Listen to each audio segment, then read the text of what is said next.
La vie, je voudrais que tu puisses prendre tes notes. La vie est faite de saisons. La vie est faite de cycles. Dans la Bible déclare que il eut un soir et il eut un matin. Et ce fut le premier jour. Et ainsi de suite, les jours se sont comptés. Quand je lis seulement ces phrases, je comprends qu'avec Dieu, il y a des cycles. Amen. Dieu est un Dieu de cycles. Dieu n'est pas un Dieu de lignes. Dieu est un Dieu de cycles. Je vais vous donner un exemple. Parfois, pour interpréter, quand on était au Covid, beaucoup de prophéties sont sorties. Nous montrons l'exactitude de ce qui se passait dans le Covid avec les Écritures. Mais ces Écritures-là n'ont pas été écrites uniquement que pour le Covid. C'est juste que quand le cycle de Dieu dans les prophéties est arrivé à la période du Covid, ça a correspondu à, comment on appelle ça, à la prophétie biblique. Parce que les prophéties bibliques sont faites de cycles. Elles ne s'interprètent pas linéairement. Elles s'interprètent par cycle. Ce qui a été est ce qui sera. Amen. On avait même expliqué qu'il y avait eu même aussi la peste en Europe. Je suis sûr que quand il y avait aussi la guerre mondiale, les gens ont pris les versets, les mêmes versets qu'on a pris, pour dire que apparemment c'est la fin. C'est parce que Dieu est un Dieu de cycle. Dis avec moi, Dieu est un Dieu de cycle.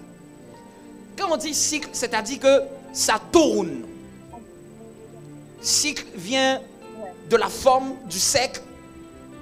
Donc le temps chez Dieu, voilà pourquoi l'horloge est circulaire, elle n'est pas linéaire.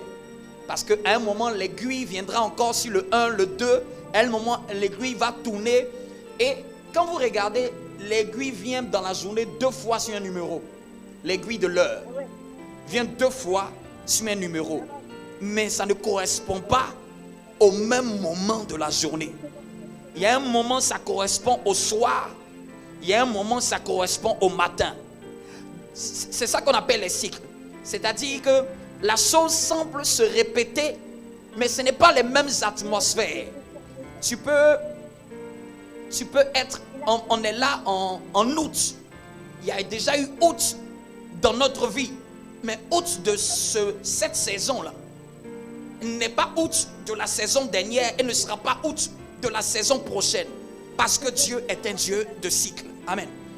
Et si je veux te donner quelque chose juste à garder quand je parle de cycle, je ne sais même pas pourquoi je parle de ça. Quand on parle de cycle, la Bible dit il y eut un soir et il y eut un matin. Si tu te trouves au soir de ta vie, dans les périodes où tu es combattu, où tu es éprouvé, je te dis seulement une chose, commence à te réjouir, c'est qu'il va avoir un matin pour toi. Amen. Je vous donne la philosophie de la Bible. Je vous donne la lecture prophétique de comment les temps fonctionnent. Quand tu es aussi dans une période où tu sens que Dieu t'a grandement visité, jubile, sois joyeux, sois joyeuse. Il va avoir juste une période aussi de vache serrée, vache maigre qui va arriver. Ça ne vient pas te détruire, mais c'est le temps, c'est comme ça. Si tu as une période où tu as eu un plus gros chiffre d'affaires, il va avoir une période. Ton chiffre d'affaires ne sera pas aussi gros comme tu l'avais eu auparavant. Parce qu'il y eut un soir et il y eut un matin. Amen. Donc si tu te trouves au soir de ta vie, commence à danser. Parce que tu sais que le soir annonce le matin. Amen. Donc même si la nuit est fâchée, la nuit à un moment est obligée d'avancer. Vous me suivez? Même si la nuit est fâchée, la nuit, vous pouvez mettre sur mute, oui, si vous voulez. Même si la nuit est trop énervée contre toi, elle ne peut pas durer indéfiniment. Dieu a fait en sorte que même les ténèbres ne peuvent pas régner indéfiniment sur la vie de quelqu'un, sur un système d'un enfant de Dieu. Dieu a fait en sorte que ça soit comme ça. Vous me suivez? C'est-à-dire que même si les sorciers sont contre toi, même si les ténèbres sont contre toi, il suffit seulement de te dire que il va avoir un temps où ils ne pourront plus faire ça. Il va avoir un temps où ça va s'arrêter. Il va avoir un temps où ça va se stopper. Il va avoir un temps qui va être favorable. Il va avoir un temps qui va être merveilleux. Il va avoir un temps qui va être excellent. Donc quand tu traverses des moments où tu sens que l'année là a été une secousse, l'année a été peut-être difficile, éprouvante, commence dans ton cœur avec la lecture prophétique de la Bible. Commence à dire dans ton cœur, c'est que ça annonce ma saison du matin. Amen. Je suis en train de passer dans ma période de turbulence pour annoncer ma période du matin. Quand le matin vient, toutes les choses sont simples, les choses sont facilitées, les opérations sont facilitées, les actions sont visibles, il n'y a rien de confus, les choses prospèrent, les choses fonctionnent, les choses se manifestent promptement. Ce que tu as planté, tu le vois moissonner. Amen. Quand la nuit vient, tu n'es pas peut-être dans toujours la nuit, ce n'est pas le problème. La nuit, c'est-à-dire que seulement, c'est une période un peu d'hostilité. C'est une période un peu d'agitation. C'est une période où il faut juste un peu se concentrer, où il faut juste serrer la ceinture, il faut juste tenir. Vous me comprenez? Tu ne peux pas prier contre pour que la nuit disparaisse. Mais tu peux prier pour avoir la lumière durant la nuit. La lumière, c'est la sagesse de Dieu de ce que je dois faire pour traverser la période de la nuit.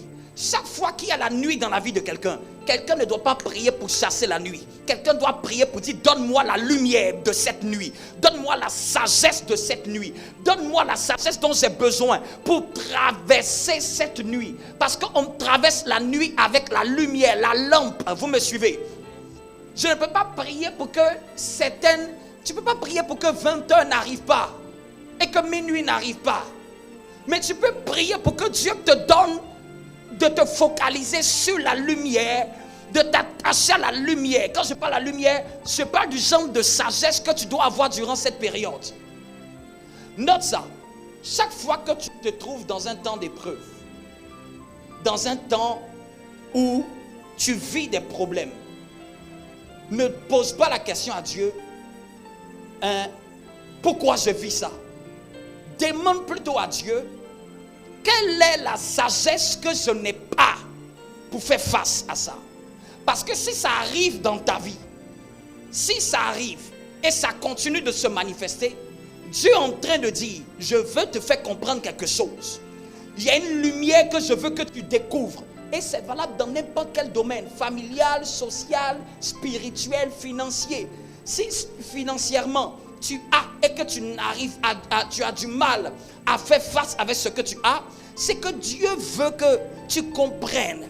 Il y a une sagesse que tu dois comprendre sur l'argent. C'est pas seulement de prier, Seigneur, je prie que ce temps de sécheresse financière s'annule. Ça, c'est ce que beaucoup de chrétiens aiment faire. C'est ce qu'on a tous fait. Je prie, je chasse les ténèbres, je chasse mon sein, je chasse la sécheresse. Il y a des sécheresses là, il y a des temps de la vie, tu ne peux pas les chasser. Mais tu peux les affronter par la sagesse. La sagesse, c'est la solution que Dieu t'a révélée pour faire face à ça. Vous me suivez? La solution que Dieu m'a révélée pour faire face à ça. Mais quand ça arrive la plupart du temps, tu vas être je voudrais qu'on lise un passage qui me vient. C'est dans Jacques.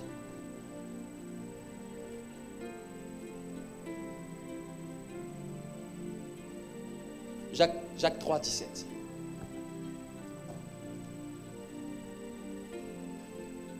Est-ce que c'est 3,17? 3,15. 3,15. Vas-y, si quelqu'un a trouvé, venez faire l'amabilité de nous lire.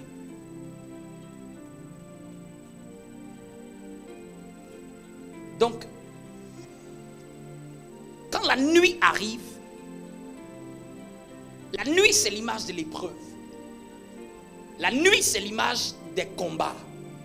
La nuit, c'est l'image des situations qui me mettent dans un inconfort, qui ne me plaisent pas, qui me challenge.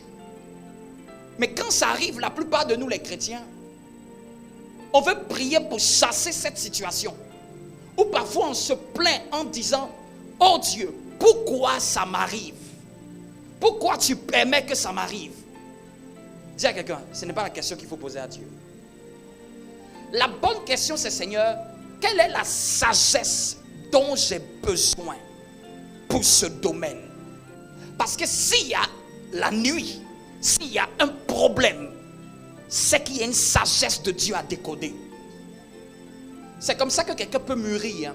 On ne mûrit pas dans les choses de Dieu avec le temps. On mûrit dans les choses de Dieu avec la compréhension de la sagesse en fonction des problèmes qu'on est confronté. Vous me suivez? Le fait que tu mûris quand tu arrives à comprendre la sagesse que Dieu attendait de toi. Amen.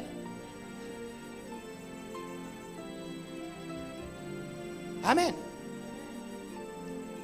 Dis à ton voisin, apprends à te poser les bonnes questions. Apprends à te poser les bonnes questions. Parfois quand tu pries là, prie et questionne Dieu sur des circonstances de ta vie où tu sens être confronté à des géants, où tu sens de la résistance. Seigneur, qu'est-ce que je n'ai pas compris?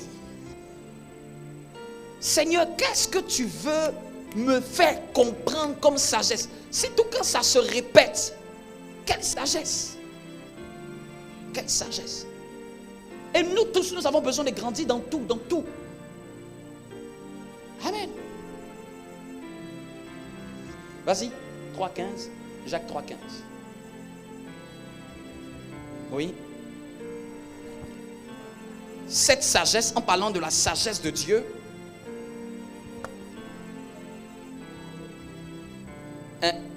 cette sagesse n'est point celle qui vient d'en haut. Là, il parle d'une forme de sagesse qui n'est pas la sagesse de Dieu. Pardon.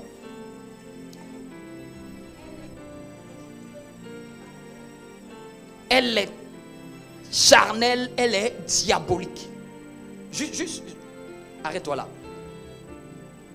Je voulais juste vous faire comprendre que il y a aussi une autre forme de sagesse qui n'est pas la sagesse d'en haut et que Jacques a appelé la sagesse terrestre, charnelle, diabolique. La saison de sagesse là, ce sont les autres solutions qui vont venir à toi quand tu seras en train de traverser une circonstance. Quand on traverse une circonstance, il y a deux catégories de sagesse qui sont à notre portée. Hein. Il y a la sagesse de Dieu et tu peux être aussi proposé. La sagesse diabolique terrestre, charnelle, peut être proposée. Dans l'attente de son enfant Abraham, la première forme de sagesse charnelle qu'il a eue, c'était de vouloir prendre Eliezer de Damas pour être son héritier. C'est une sagesse charnelle, où je peux même dire, je ne la classe pas dans les charnelles, je la classe même dans la terrestre. Amen. Dans votre version, c'est écrit les trois, non? Hein? Terrestre, là, c'est-à-dire que ce n'est pas forcément un péché, mais ça reste seulement de la terre. Ça vient de la terre, ça vient des mœurs humaines. Ça vient de la culture humaine. Vous me suivez? Ça vient des stratégies humaines. Ce n'est pas forcément un péché, mais ce n'est pas pour autant que ça vient rendre gloire à Dieu. Vous me suivez? Donc, pendant que je parle de la sagesse, en même temps, je parle de la nuit, je reviens sur notre étude d'Abraham. Je prends un exemple palpable. Il n'a pas d'enfant. Dans l'attente là, il dit, sans doute, c'est Eliezer qui va être mon héritier. Sagesse terrestre. Face à un problème, il veut juste le résoudre avec un système naturel. Et Dieu lui dit non. Ça sera un de tes descendants. Ok. Il a laissé cette sagesse terrestre.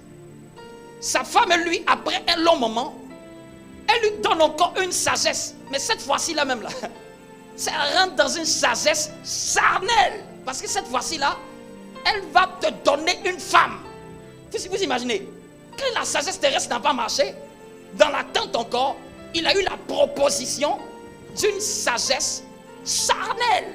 La sagesse charnelle, c'est la sagesse qui fait toujours intervenir les œuvres de la chair. Parce que non seulement il est marié, mais elle veut lui donner une deuxième femme. Ça sort de ce qui est normal. Dis à ton voisin, quand on est face à des épreuves, faisons attention aux autres sagesses qui ne sont pas de Dieu.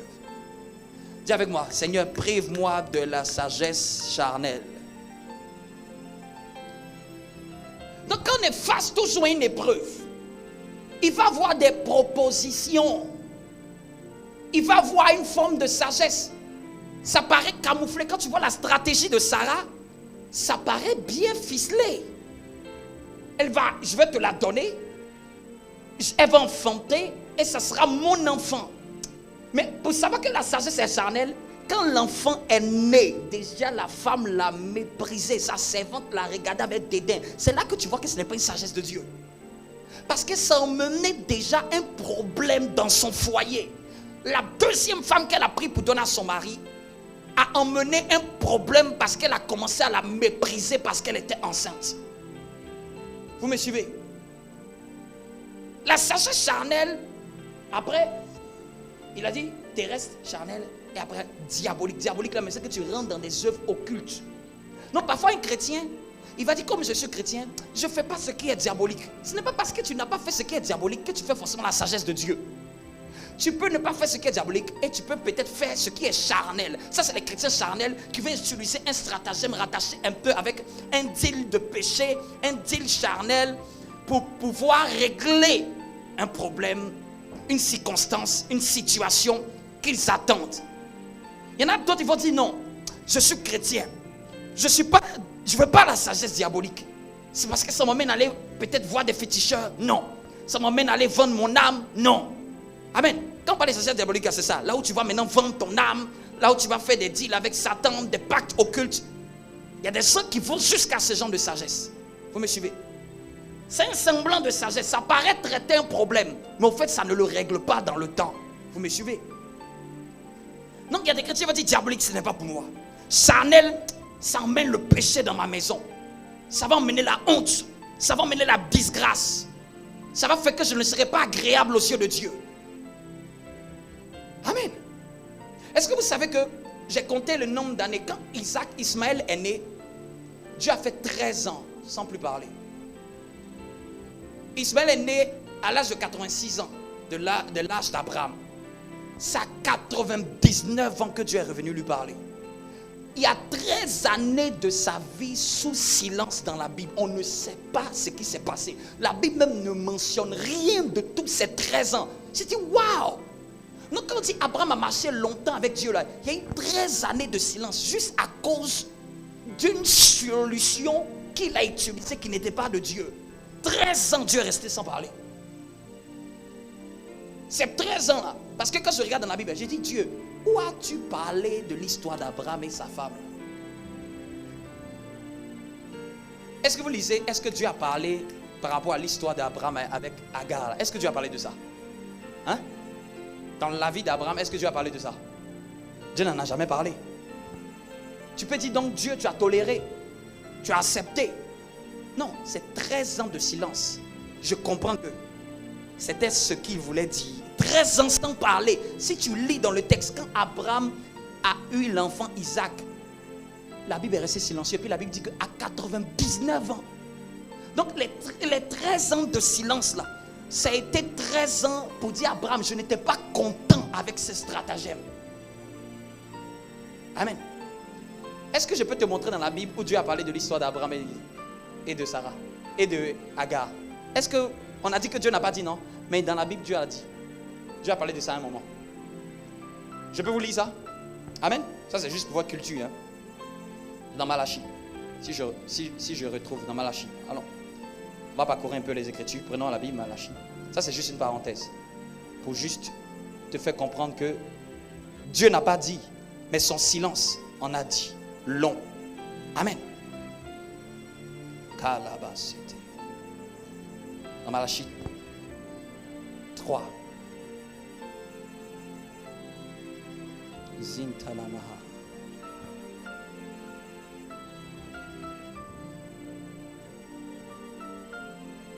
Que je retrouve le verset pour nous. Zintalamaha.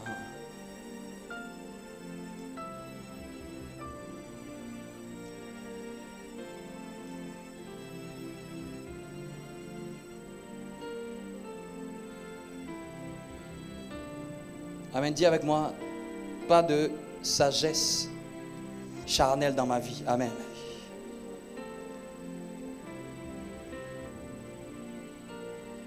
Malachie chapitre 2. Malachie chapitre 2. Ça c'est juste. Verset 14.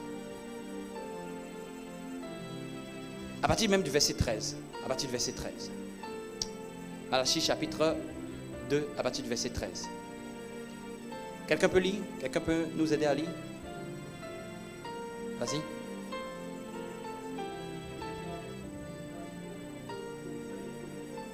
Voici une autre faute que vous avez commise. Si quelqu'un a le micro même peut lui donner, ça peut l'aider. Oui. Vous inondez les larmes l'autel de l'Éternel. Vous le couvrez de pleurs et de gémissements. Parce que l'Éternel n'ait fait plus aucun cas de toutes vos offrandes et qu'il n'agrée plus de recevoir de vous ce que vous présentez. Donc ils étaient en train de couler des larmes sur l'autel de l'Éternel parce que l'Éternel n'agréait plus les offrandes et tout ce qu'il donnait. Vous demandez pourquoi en est-il ainsi? Et ils demandent, mais pourquoi en est-il ainsi que l'Éternel n'agrée point? Parce que l'Éternel a été témoin entre chacun de vous et la femme que vous avez épousée. Parce que l'Éternel a été témoin entre toi, j'aime bien la liste seconde, entre toi et la femme de ta jeunesse. Oui. Lorsque vous étiez jeune et que vous avez trahi, elle était pourtant ta compagne avec qui tu avais conclu une alliance. Avec laquelle tu étais infidèle, bien qu'elle soit ta compagne et la femme de ton alliance. Vous me comprenez? Vous suivez un peu. Dieu leur reprochait qu'ils ont été quoi? Infidèles avec la femme de leur jeunesse avec qui ils avaient fait alliance.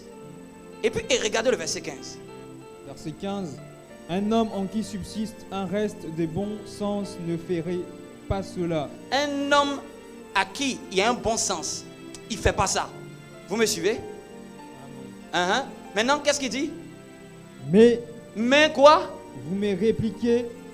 Alors qu'a fait cet homme-là, Abraham, dont nous avons l'exemple. Relis bien. Verset 15. Mais vous me répliquez, alors qu'a fait cet homme-là, Abraham, dont nous avons l'exemple. Donc Dieu a pris l'exemple d'Abraham pour dire que Abraham, là, c'est un exemple de ce que je suis en train de vous dire là. Que il a répudié, il a trompé la femme de sa jeunesse. Il dit, nul n'a fait cela avec un reste de bon sens. Un seul l'a fait. C'est-à-dire que Dieu dit qu'un seul l'a fait. Pourquoi? Parce qu'il cherchait la postérité que Dieu lui avait promise. Amen. Donc Dieu prenait le cas de l'infidélité là, ici, et il essayait d'imager ça avec le cas d'Abraham. Ça, c'était une parenthèse. Donc je parlais de la sagesse charnelle, qui est celle qui nous emmène dans le péché. Et il y a la sagesse terrestre. La sagesse terrestre, ce n'est pas la sagesse qui nous envoie forcément dans le péché, mais c'est une sagesse qui est humaine. C'est un stratagème, c'est une solution. Vous me suivez? Et donc parfois on aime prendre ces solutions. Donc Abraham a voulu choisir Élisée, sagesse terrestre. Dieu a dit laisse ça. Dans le temps d'attente, elle lui a proposé une sagesse charnelle. Elle l'a acceptée. Et il y a eu un temps de silence pendant 13 ans. Mais toutes ces deux méthodes n'étaient pas la méthode de Dieu. Si c'était la méthode de Dieu, Dieu aurait laissé Ismaël être l'héritier. Mais Dieu a dit, je vais donner un enfant à Sarah qui va être l'enfant de la promesse. Et ça, c'est la sagesse d'en haut. Vous me suivez? Cette méthode de Dieu où il a fait venir l'enfant à 90 ans dans la vie de Sarah, à 100 ans dans la vie d'Abraham, cette méthode-là, c'est ça qui est la sagesse de Dieu. Mais c'est venu au temps marqué de Dieu. Donc quand on est face à des situations, des problèmes, je veux juste utiliser l'histoire d'Abraham pour dire qu'au fait, il est plus facile d'aller dans d'autres sagesses. Dans d'autres solutions, en fait. Il est plus facile de prendre d'autres solutions. Mais il faut plutôt prier et demander à Dieu quelle est la sagesse qui vient d'en haut pour ce problème. Amen. Dis avec moi, Seigneur, quelle est la sagesse qui vient d'en haut pour ce problème?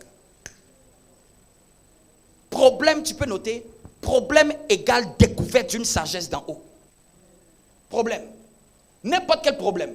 Si ça se répète, égale recherche d'une découverte. Tu te mets à prier, tu te mets à lire la Bible, tu te mets à chercher. J'ai besoin d'une sagesse. Il y a quelque chose que je ne sais pas. Il y a quelque chose qui me manque. Il y a quelque chose que je ne fais pas comme je devrais faire. Ce n'est pas d'abord d'accuser les démons. Quelqu'un me suit? Est-ce que quelqu'un me suit? Dis-moi un bon amen. C'est de toujours se poser la question, quelle est la sagesse dont j'ai besoin? Ce n'est pas d'abord feu sur le diable. C'est d'abord moi, Seigneur, enseigne-moi tes voies.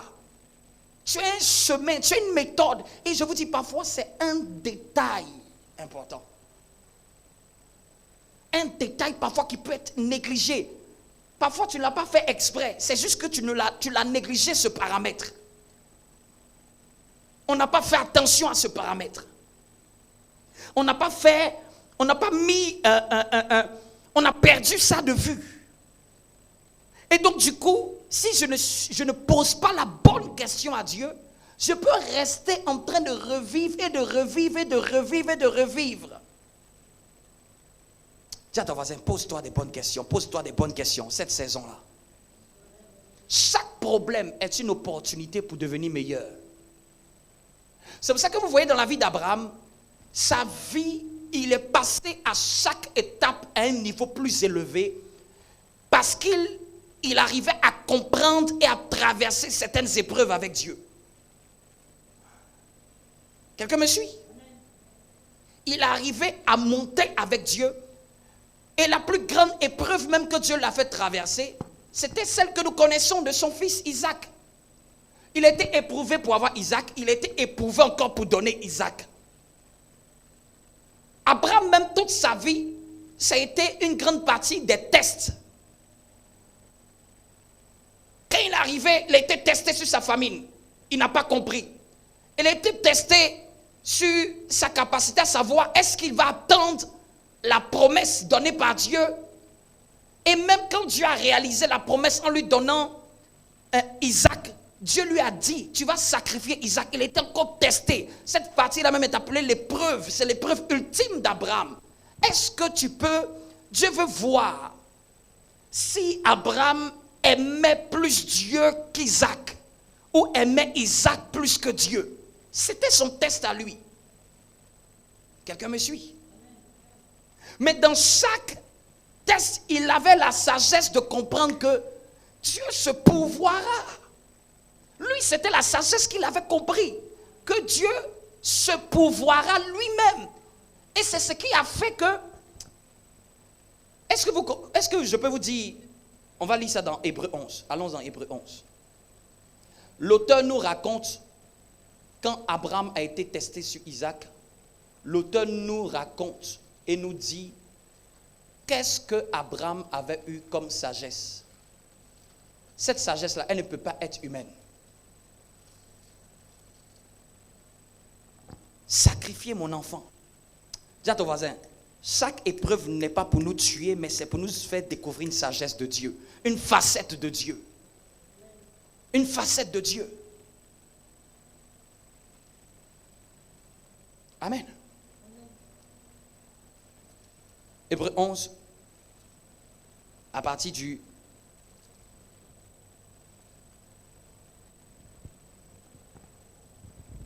verset 8. À partir du verset 8.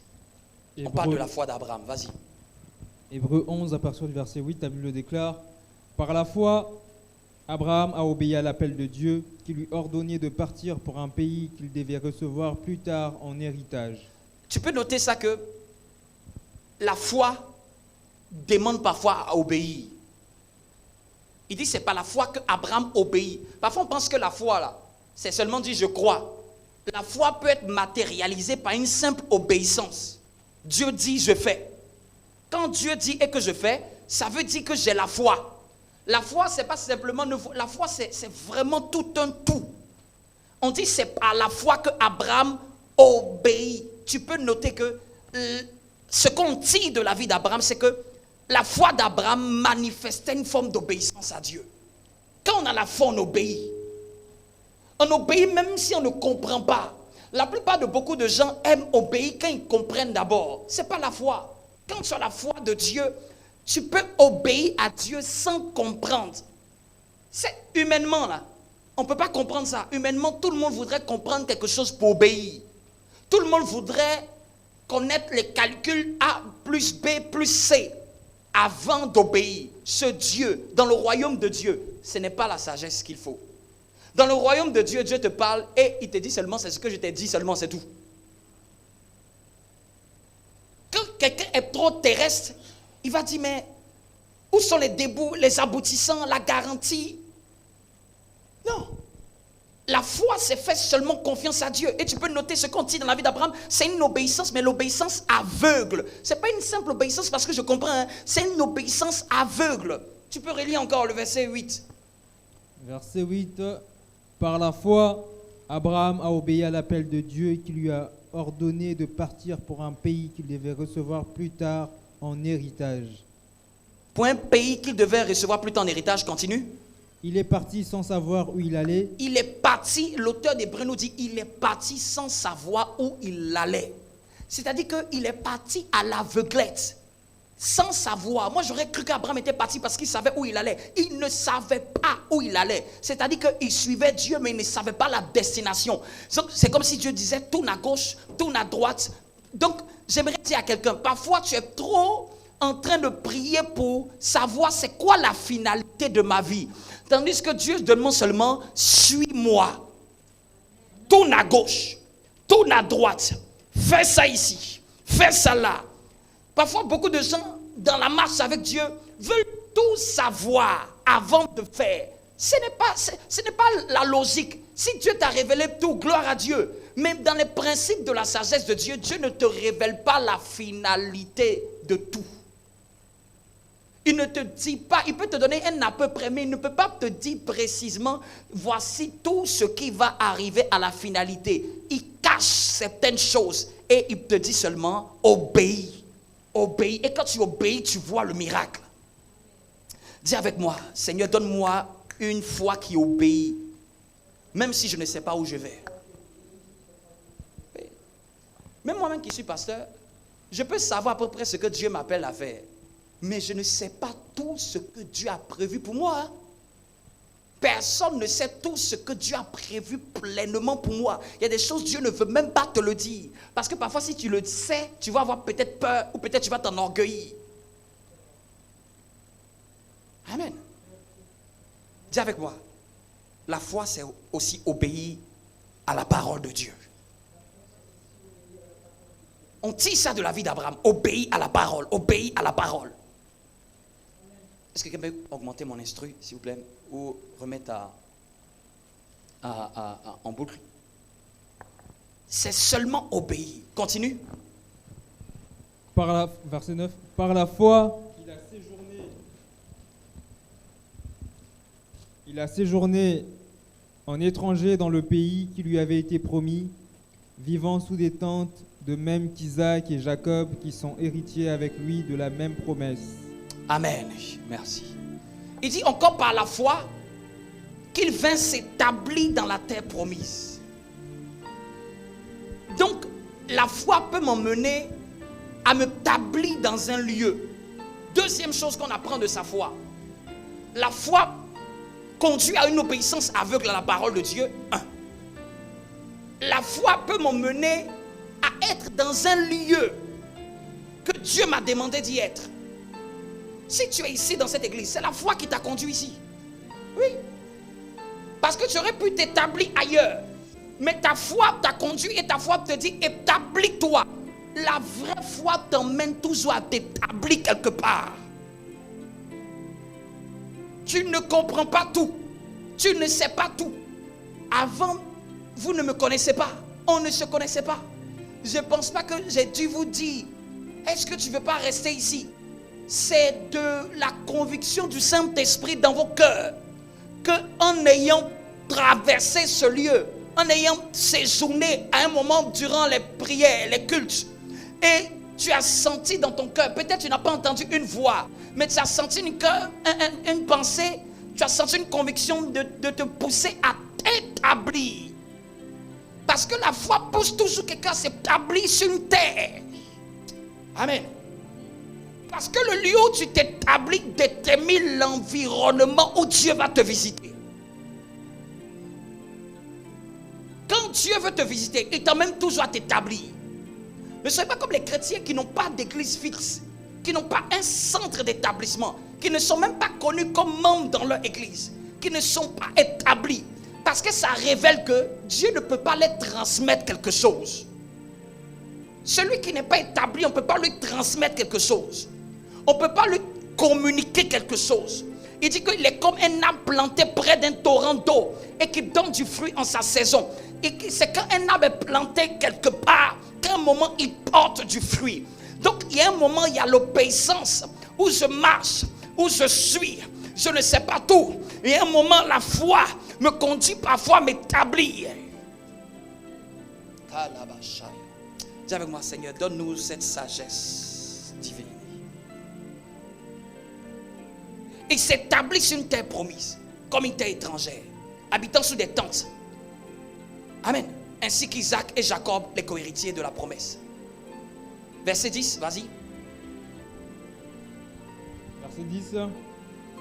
Car il attendait la cité au fondement inébranlable dont Dieu lui-même est l'architecte et le constructeur. Il attendait la cité, car il attendait une conséquence.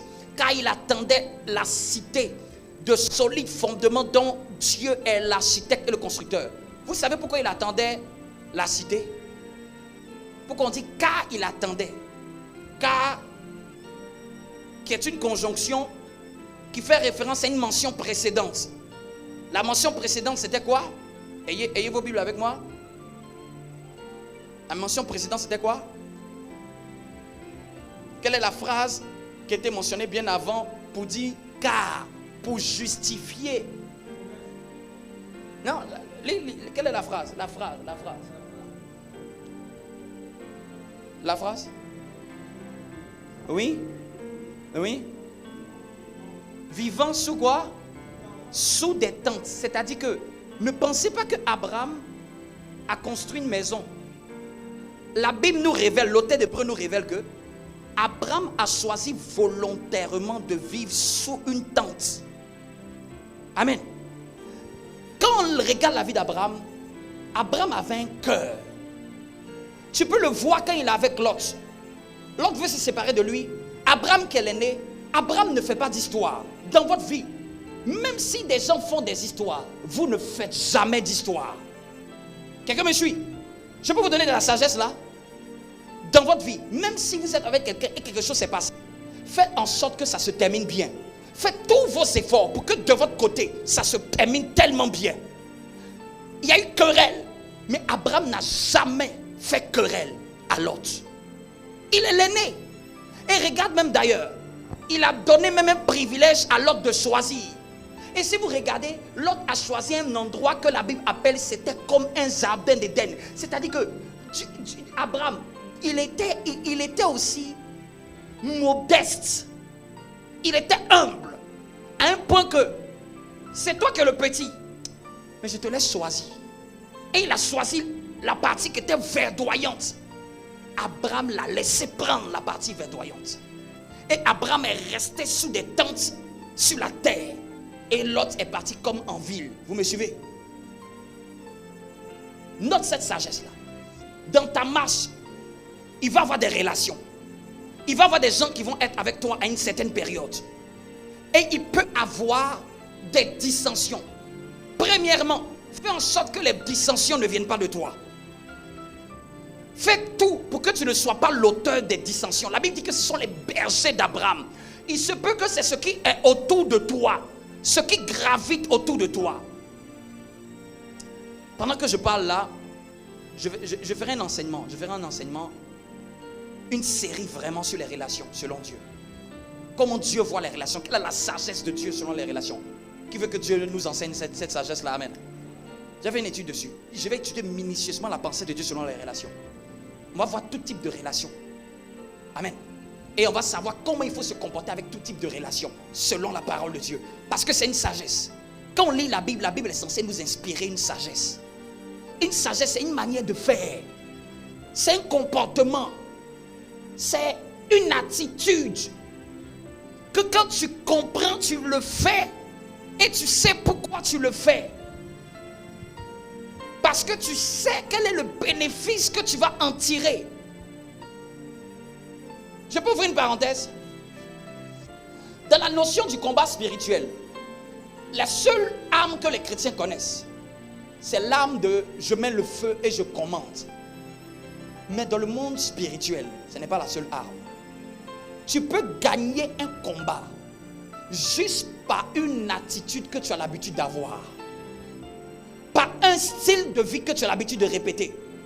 Vous savez au ciel, la Bible dit que Dieu est riche en miséricorde. Tu peux avoir grâce auprès de Dieu parce que tu as une miséricorde pour quelqu'un. Un jugement peut ne pas tomber sur toi et ta famille juste parce que, à cause de l'état de ton cœur, de la manière dont tu as fait miséricorde. Il dit, je fais miséricorde. À qui je fais miséricorde? Donc parfois tu peux ne pas utiliser les chrétiens. Ça c'est une sagesse de Dieu. Il faut lire la Bible beaucoup de fois pour comprendre que il y a plusieurs accès chez Dieu. Tu peux toucher Dieu par la prière. Tu peux toucher Dieu par la miséricorde. Par la miséricorde, c'est quoi? C'est une manière d'avoir compassion de certaines réalités ou de certaines personnes, de certaines circonstances.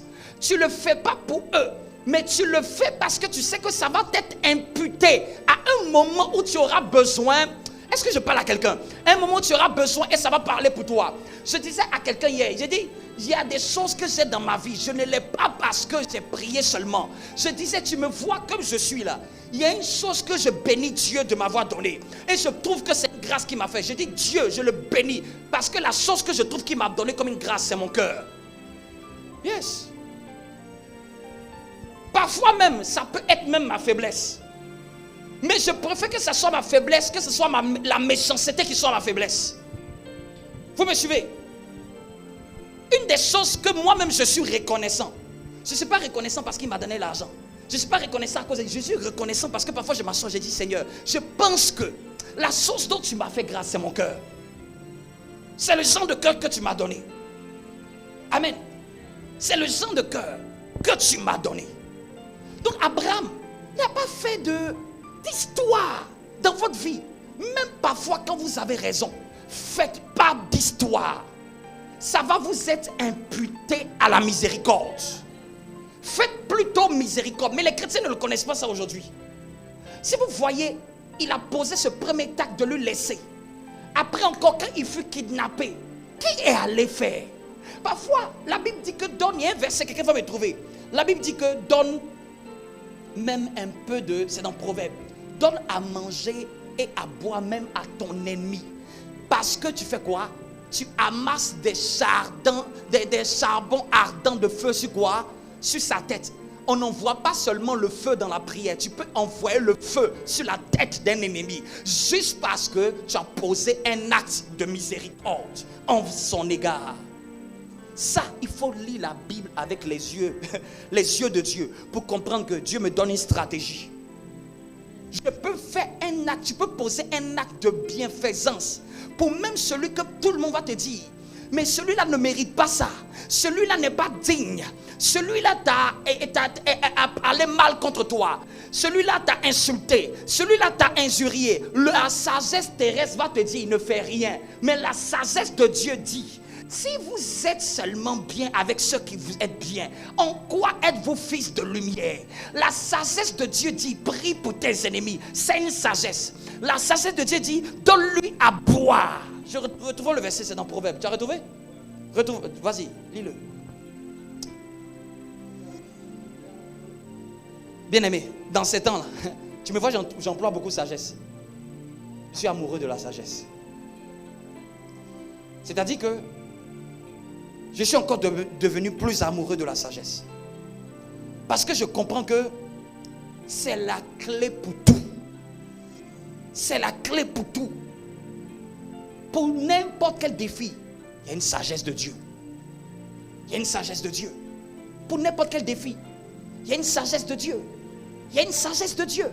Il y a une technique de Dieu. Il y a une pensée de Dieu. Il y a quelque chose que Dieu peut te révéler. Donc quand tu pries là, ne prie pas seulement juste pour dire que je fais seulement mes exercices de prière. Questionne, quelle est la sagesse? Le pasteur m'a dit, il y a une sagesse divine. Ce n'est pas la sagesse terrestre. Ce n'est pas la sagesse charnelle. Ce n'est pas ce que je veux. Ce n'est pas ce que mes parents disent. Ce n'est pas ce que le monde me dit. Ce n'est pas ce que les statistiques me disent. Mais c'est ce que toi tu me dis. Seigneur, qu'est-ce qu'on fait? Qu'est-ce qu'on doit faire?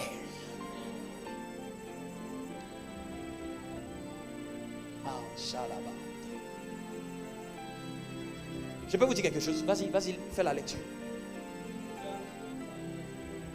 Proverbe 25, verset 21. Si ton ennemi a faim, donne-lui à manger. Ça paraît fou. Tu vas dire ça à quel être humain? Et il va te dire que ça c'est sage. Si ton ennemi a faim, c'est-à-dire que si se trouve que celui qui est ton ennemi se trouve dans le besoin, c'est une opportunité que Dieu te donne. C'est une opportunité que Dieu te donne. Si ton ennemi a faim, vas-y. Donne-lui à manger. S'il a soif, donne-lui à boire. Oui. Car ce sont des charbons ardents que tu amasses sur sa tête. Et même l'Éternel la Bible dit, Dieu va te récompenser. Il va avoir une récompense à cause de ce que tu viens de faire. Il y a des récompenses, ça ne vient pas dans la prière. Ça vient des actions que tu as posées. C'est pour ça que je suis en train de préparer une série durant la période où on va vers la fin de l'année. J'ai dit la série que je vais préparer longtemps. Ça sera les attitudes qui font entrer dans des bénédictions. Ça sera les attitudes qui font entrer dans les bénédictions. Parce que je réalise que ce n'est pas seulement la prière qui fait entrer dans les bénédictions. Il y a des bénédictions qui sont conditionnées par des manières de faire, par des comportements qui sont répétés, qui provoquent un genre de bénédiction dans la vie de la personne. Donc, Lot est parti, il a appris que Lot était dans le problème. Abraham a eu la compassion de prendre 318 de ses guerriers, aller combattre. Tu sais c'est quoi combattre pour quelqu'un qui est parti et qui se retrouve dans les problèmes? La sagesse terrestre va nous dire c'est bien fait pour lui que ce soit arrivé. Hein? La sagesse terrestre, non? C'est bien fait. Je vous dis, même si quelqu'un avec lequel il y a eu un problème, un malheur lui arrive, ne te réjouis jamais. Ne dis pas que c'est bien fait. C'est parce qu'il m'a quitté que cela lui est arrivé. Ce n'est pas la pensée de Dieu. Ce n'est pas la pensée de Dieu. Je n'ai pas vu ça chez Abraham. Abraham n'a jamais dit, c'est ce l'autre là, voilà, je ne te dis pas de partir. Tu es prêt à partir, maintenant voici ce qui t'arrive. Ce qui lui est arrivé, ça lui est arrivé. Mais Abraham ne va pas en faire un cas. Abraham ne va pas en parler. Abraham ne va pas commenter ça. Vous me suivez? Est-ce que Dieu peut nous communiquer cette sagesse durant toute cette période-là? Si vous me suivez bien durant toute cette période-là, je vais enseigner secret sur secret, attitude sur attitude. Et si les chrétiens de cette maison-là comprennent, au fait, vous allez mûrir en sagesse dans beaucoup de choses. Je peux vous dire quelque chose? C'est un verset des Proverbes.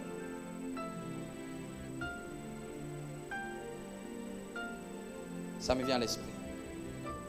Est-ce que quelqu'un est béni par la sagesse de Dieu? Ecclésiaste 10, 20. Ça, c'est le verset que je donne pour notre génération quand vous êtes en face de quelqu'un qui a une autorité. Amen. Dans n'importe quel domaine et que vous êtes en face d'une personne qui a une autorité. Ecclésiaste 10, 20. Quelqu'un peut le lire? Oui. Ne maudis pas le roi, Même en pensée, c'est-à-dire que s'il n'a pas dit, même dans ta pensée, ne maudis pas le roi. Qu'est-ce qui va se passer? Maudit là, c'est quoi? C'est mal parler. C'est dire une mauvaise chose. Ne maudis pas le roi et ne maudis pas les riches. C'est que des personnes élevées. Les personnes élevées. Je vous donne une sagesse. Si vous êtes en face d'une personne qui est élevée, un roi c'est quelqu'un qui a une autorité dans un domaine. Ça peut être même un manager. Ça peut être même un chef. Ça peut être un responsable. Ça peut être quelqu'un qui a un pouvoir. Vous me suivez? La Bible dit que ne maudis pas. Ne parle pas en mal. Parce que quand on dit maudit, les chrétiens vont dire que non, moi je ne maudis pas. Non, on dit ne parle pas en mal de lui. Même en pensée. C'est que ne fais même pas ça en pensée. Mais moi, ce n'est pas ça qui m'intéresse. Mais c'est ce qui va se passer après. Termine. Ne maudis pas les riches. C'est que tu vois quelqu'un qui a un pouvoir financier, ne parle pas en mal de lui. Ah, lui, il a fait ceci, il a fait cela. Dans la quoi? Dans la chambre où tu quoi? Où tu dors là. Ne me fais même pas ça en pensée. C'est-à-dire que ne pense même pas ça. Qu'est-ce qui va se passer? Quand l'oiseau, un esprit va entendre ça, le son de ce que tu as dégagé, qu'est-ce qui va se passer? L'animal, un démon va prendre ça. Et il va répéter tes paroles. Il va les répéter quoi? Sur le trône de l'accusation. Il va les dire, tu vois, il a pensé, hein, il va prendre en quoi? Il va prendre le son. C'est que tu n'as même pas parlé, le son, tu as dégagé un son. L'animal, c'est-à-dire qu'un démon qui s'envole, lui, il était là juste, il était en train de t'observer. Amen. Tiens ton voisin. Quand tu parles maintenant, sache qu'il y a un oiseau qui te regarde. Oui, je vous dis, c'est une réalité. Il y a un oiseau, un esprit observateur qui vous observe.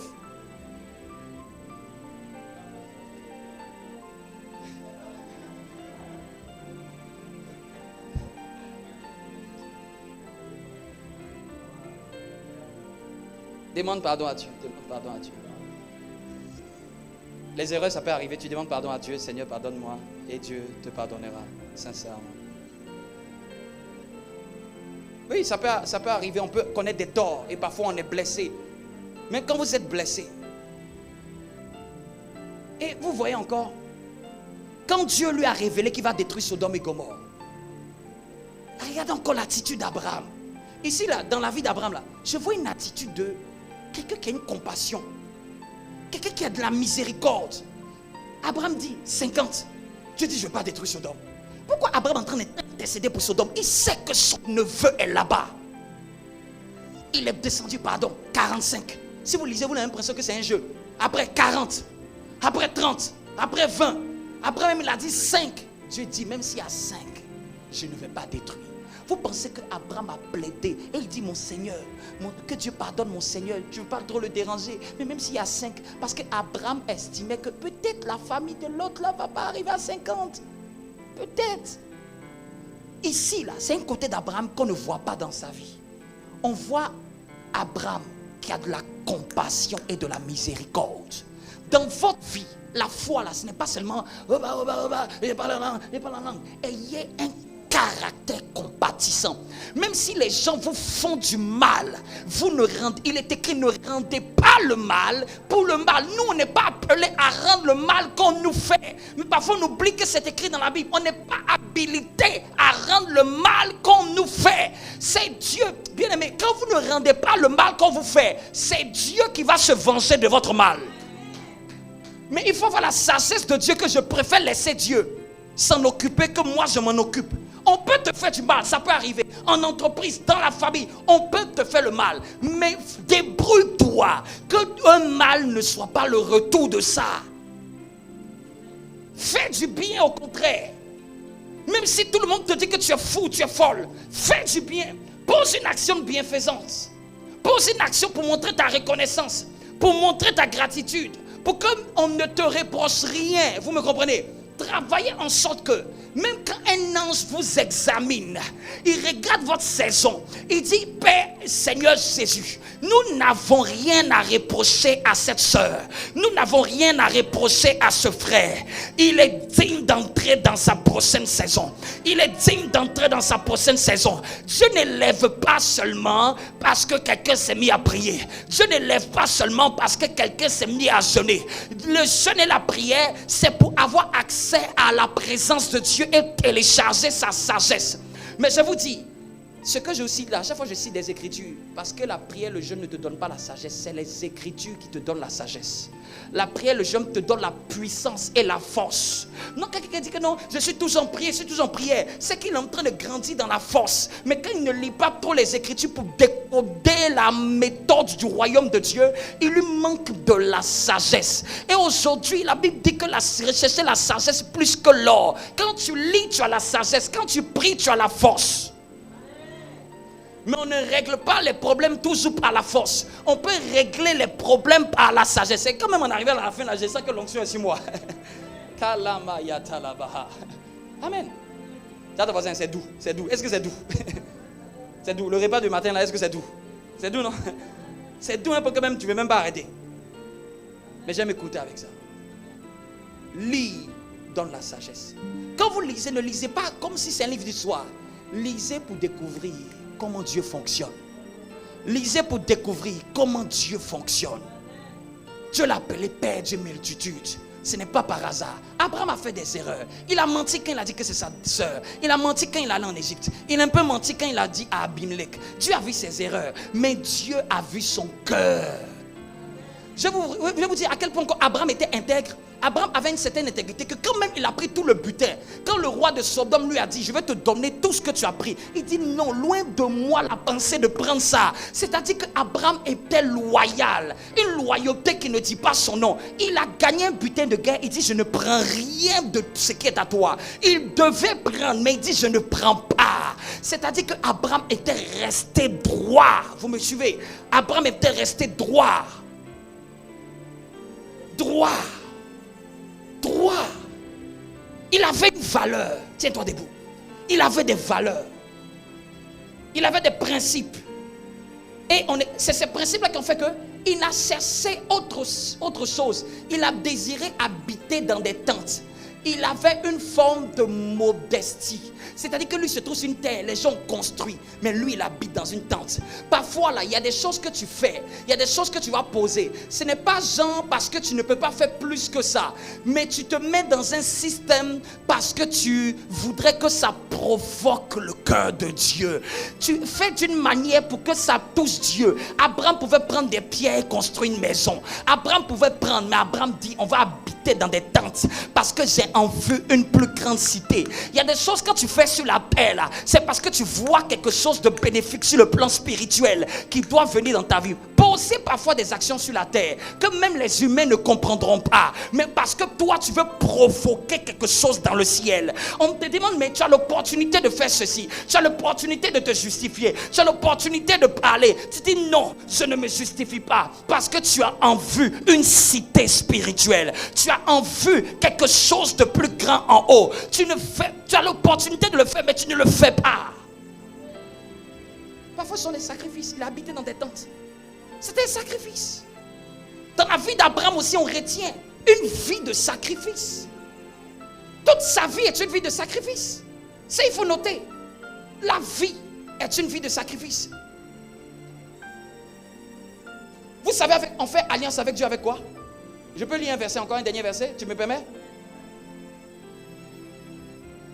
On a parlé de la foi, on a parlé de son caractère. Mais la vie aussi d'Abraham enseigne une vie de sacrifice. Toutes les étapes de la vie d'Abraham sont des étapes où il a dû faire des sacrifices. Mets les sacrifices comme valeur dans ta vie. Apprends à faire des sacrifices de toutes sortes. Psaume 55. 50 verset 5. Psaume 50 verset 5. Il devait sacrifier Isaac. Il a bâti des autels. Il donna la dîme de tout. À chaque fois on voit Abraham, Toujours poser des sacrifices. Toujours se dépouiller. Psaume 50, verset 5. C'est notre dernier verset. Yes.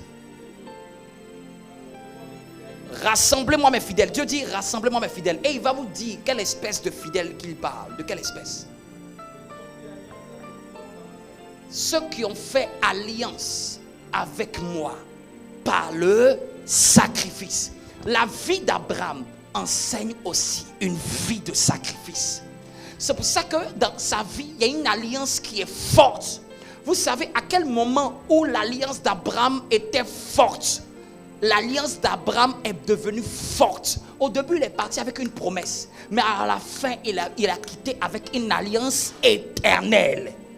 Ça a commencé avec une promesse. Ta vie peut commencer avec une promesse. Mais, bien aimé, il y a beaucoup de chrétiens qui ont une vie seulement de promesses. Dieu promet de te bénir. Ne t'arrête pas à la promesse. Ne t'arrête pas aux prophéties seulement toute ta vie. Va avec Dieu dans la dimension de l'alliance. Et je t'explique ce qu'on appelle l'alliance. On fait alliance avec Dieu quand tu fais des sacrifices. Les sacrifices, ce sont des privations personnelles que tu fais délibérément. Pas qu'un homme de Dieu t'a dit, pas qu'un prophète t'a dit. Quand c'est quelqu'un qui te dit de faire, ça n'a plus de valeur, ça ne te coûte pas.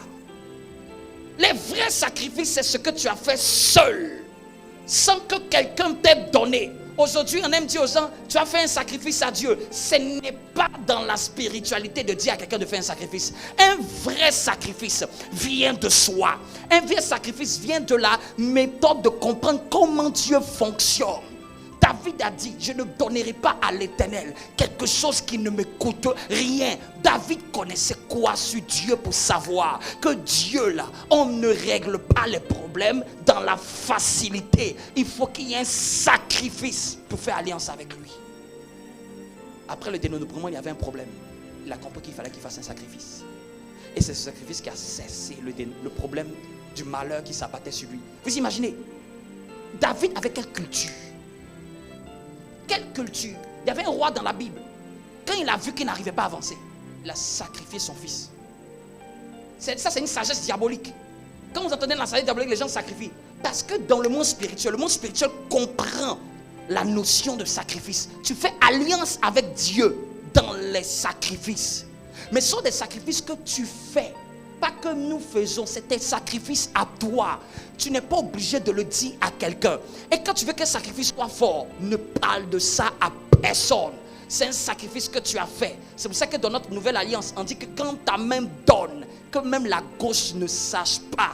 Parce que les sacrifices n'aiment pas les bruits. Elles n'aiment pas qu'on ébruite. Aujourd'hui, les gens aiment dire ce qu'ils ont fait ou ce qu'ils ont fait pour Dieu. Dieu dit, ton Père qui voit dans le secret. Dieu aime bien le secret de ce qu'on fait pour lui. Dieu n'aime pas la divulgation de ce qu'on fait pour lui. Dieu aime plutôt qu'on secrète ce qu'on fait pour lui. Si tu es quelqu'un de spirituel, sois quelqu'un qui fait des choses et tu n'en parles à personne. C'est que tu poses des actions dans la vie des gens. Tu fais du bien aux gens. Tu sèmes dans la vie des gens. Mais tu n'as pas besoin d'en parler. Si peut-être même tu en parles, ne dis même pas le montant. Parce que c'est ton alliance à toi. C'est ton secret à toi.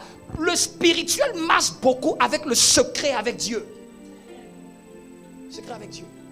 Quand tu as prié, et que tu as prié même, ne dis pas combien de temps tu as prié. Parce que c'est ton secret avec Dieu. Les gens ne sont pas obligés de savoir. Amen. Qui aime cette parole? Mets la main droite sur la tête et dis avec moi, Seigneur, inspire-moi la sagesse quand je vais lire la Bible. Mets la main sur les yeux. Seigneur, fais-moi voir la sagesse quand je vais lire la Bible à partir de maintenant. Donne-moi de voir comme tu vois. Donne-moi de voir comme tu vois. Prie. Demande que tu ne vois plus la Bible pareil. Tu as vu, dans la manière que Dieu a exposé la Bible de cette manière-là. Tu dis, mais hey, je ne voyais pas la Bible de cette manière. Que quand tu pries, quand tu ouvres la Bible, quand tu as besoin de sagesse, c'est le livre. Quand tu as besoin de force, c'est la prière. Quand tu as besoin de sagesse, c'est le livre. Tu prends le livre. Prie, demande à Dieu. Donne-nous une meilleure compréhension. De comprendre, de décoder les choses. De devenir à décoder les problèmes. Les problèmes deviennent maintenant une opportunité d'appliquer ta réflexion et de chercher la sagesse de Dieu. Où est cette sagesse pour cette situation? Il y a une sagesse pour tout. Il y a une sagesse pour tout. Il y a une sagesse pour tout. La sagesse de Dieu sur les finances n'est pas la sagesse de Dieu sur l'église. La sagesse de Dieu pour faire l'église n'est pas la sagesse de Dieu pour gérer un foyer. La sagesse de Dieu pour gérer un foyer est différente de la sagesse de Dieu pour se marier. Est différente de la sagesse de Dieu pour avoir une vie de prière. Est différente. Il y a plusieurs sagesses. Sagesse infiniment variée. Les sagesses de Dieu sont comme des couleurs. Cherche le domaine. Une fois que tu as connu le domaine, tu cherches dans la Bible, dans ce domaine, qu'est-ce que Dieu dit? Qui a déjà passé ce cap? Tu observes et tu pries. Seigneur, je veux comprendre. Mets la main sur la tête. Je prie et je termine. Qui croit qu'il a reçu quelque chose ce matin? Une sagesse? Quelqu'un a compris une sagesse ce matin? Ce n'est que les débuts de beaucoup d'exposés de sagesse qui vont venir après ces temps-là. Mets la main sur la tête. L'esprit de sagesse. Le Saint-Esprit est l'esprit de sagesse. Moi, je refuse un Saint-Esprit où seulement les gens tombent et puis les gens ne grandissent pas en esprit de sagesse. Mais la sagesse vient dans des lectures profondes, dans des observations, dans des petits détails de la parole de Dieu où tu t'es attardé. Donne-nous l'esprit de sagesse. Donne-nous l'esprit de sagesse. La sagesse d'Abraham pour être père. Donne-nous l'esprit de sagesse. Moi-même, j'ai besoin de ta sagesse. Je reconnais que je suis insensé parfois et que j'ai besoin de ta sagesse. Pour être sage devant Dieu, il faut reconnaître sa folie. Il faut reconnaître que je suis insensé dans ce domaine. Seigneur, parfois je suis insensé. Parfois je suis têtu. Parfois je n'en fais qu'à ma tête. Au lieu d'observer, au lieu de comprendre tes voix. Nous ne voulons plus nous plaindre. Parfois nous nous plaignons. Seigneur, donne-nous, fais-nous quitter la mentalité de la plainte. On se plaint trop, nous les chrétiens. Tandis que je devais décoder ce que Dieu voudrait que je décode. Par l'esprit de sagesse. Je ne veux plus les prières de pleurs. Les prières de plainte, de murmure. Non, non, non. Loin de nous. Ces prières de Seigneur, pourquoi? Mais ces prières de dire, ah, il y a une intelligence à comprendre. Si je la comprends, je traverse ces situations. Il y a une intelligence pour tout. Il y a une sagesse pour tout. Sois excité de dire, je veux découvrir la sagesse. Par rapport à ce problème-là, il y a la sagesse. Il y a la sagesse. Et quand tu appliques, tu vas voir la main de Dieu. Que cela soit notre partage au nom de Jésus. Amen. Amen.